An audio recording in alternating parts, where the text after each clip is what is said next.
configure and verify simple OSPF environments. A note about configuration. First, if you configure the network command in router OSPF mode in order to make interfaces participate in OSPF, and at the same time you use the OSPF interface level commands, the OSPF interface level commands have precedence over the network command. It is highly recommended that you configure the router ID manually. Otherwise, OSPF will choose a router ID for you. That is not the best practice. Remember that when it comes to adjacency for OSPF, two devices are said to become adjacent if they reach the full state. Otherwise, they are just neighbors. You have several states. The down state happens usually when a router was in full state and becomes unreachable after the dead timer elapsed, or maybe when the loading stage fails, then that neighbor will be put in down state. The innate state happens when a router receives a hello from another device, but that hello does not include the IP address of the receiving device. The attempt state happens only on non-broadcast multiple access networks. The two-way state happens when a hello has been sent and a hello has been received from the same device. And some neighbors will only reach the two-way state and they will stop there if those devices are known as DR others. But in some other cases, two devices will go to the full state. So in that case, they will jump into the X-start state. In the X-start state, two devices will choose which one is the master and which one is the slave in order to synchronize databases. These roles of master and slave only are useful in this transition in states, are not used for anything else. Then in the exchange state, and the routers will share to each other their link state database summary. So each router will know which LSAs it is missing. In the loading state, they will actually be exchanging LSAs. So they will be synchronizing the database in the loading state. And when the databases become fully synchronized, they are said to become full. So remember that in order for two devices to become neighbors, they must have different routers IDs, but they must match in their subnets, timers, MTU, area ID, area flags, TR settings, and authentication settings. If authentication is enabled, it must be successful. So there will be cases where you want an interface that is connected to a network to be able to participate in OSPF, but you don't want neighbors on that link. In that case, you will use the passive interface feature. So an interface that is configured as passive will not generate hellos.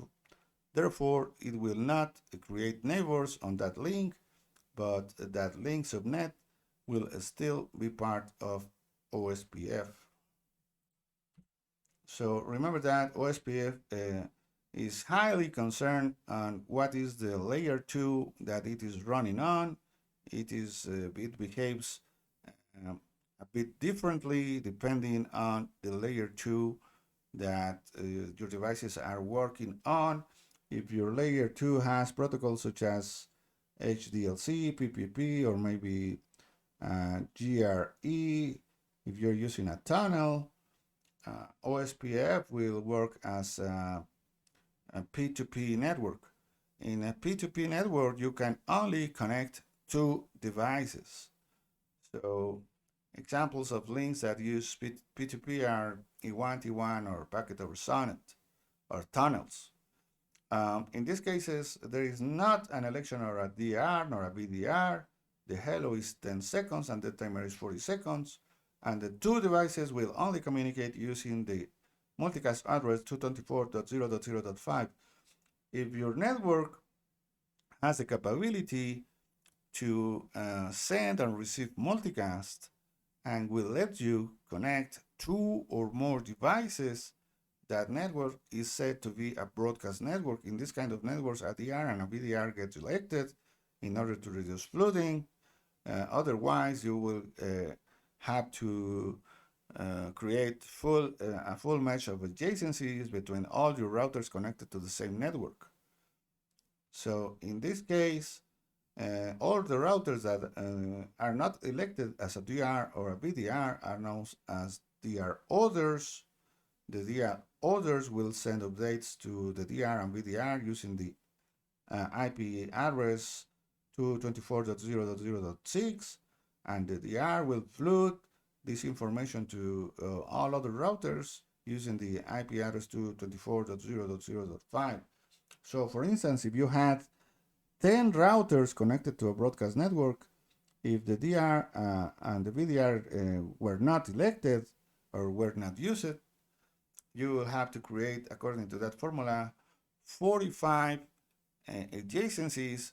That means that 45 database synchronizations will have to happen simultaneously. That will make OSPF to use a lot of network bandwidth.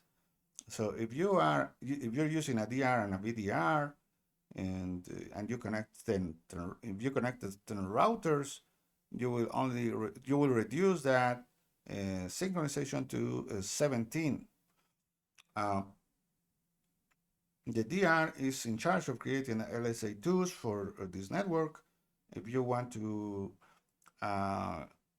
make your router become the DR, you will have to configure your interface priority with a higher number than the others. The interface priority can be configured from 0 to 255. The default is 1. If you configure an interface as 0, that interface will not participate in becoming a DR nor a VDR. If they all tie in the priority, and the one having the highest router ID will be chosen. Router ID is a tiebreaker. There is no preemption to elect the DR. That means that actually the first router to come up will become the DR if its interface priority is not 0. The hello is 10 seconds and the timer is 40 seconds. And in this kind of broadcast networks, there is also a wait timer that is used for the DR and VDR election. So when your OSPF network starts growing too large, the link state database also grows, and that can consume router resources. So if you don't want your link state database to grow that large, you can start creating areas. You have two types of areas: the backbone area or area 0, and the non-backbone areas that can have any number. The rule here is that you can connect, or you should connect, non-backbone areas to the backbone. And if you want to connect a non-backbone area to another non-backbone area, the ABR will make sure that it will not work. ABRs are routers that live between areas. So an ABR router will have at least 2 interfaces that belong to different areas. So there are rules in place that will make sure that the only way that you can make this work is that if you connect a non-backbone area to the backbone area. So summarization for OSPF only happens at the ABRs. There are certain rules about the metric, how the summarized network will start being advertised, and how you can stop. This helps because you stop generating LSAs type 3 when using summarization. Remember that ABRs generate LSAs type 3 in order to reduce link state databases. LSA type 1 and type 2 are what make the link state databases grow. So the ABR will stop LSAs type 1 and type 2, and we'll create LSA type 3 instead. So when you create a summarization, a lot of LSAs type 3 are stopped as well. You can filter at several levels, and you can use summarization to filter. You can also use area filtering, all of this in the AVR. You can also use local filtering, but remember that OSPF works with LSAs. You cannot filter LSAs. All of the LSAs that are needed will land into the link state database. With local filtering, the only thing that you do is stop routes that come from OSPF to land into the routing table. So a final note about OSPF, think about all the things that are wrong with OSPF version 2.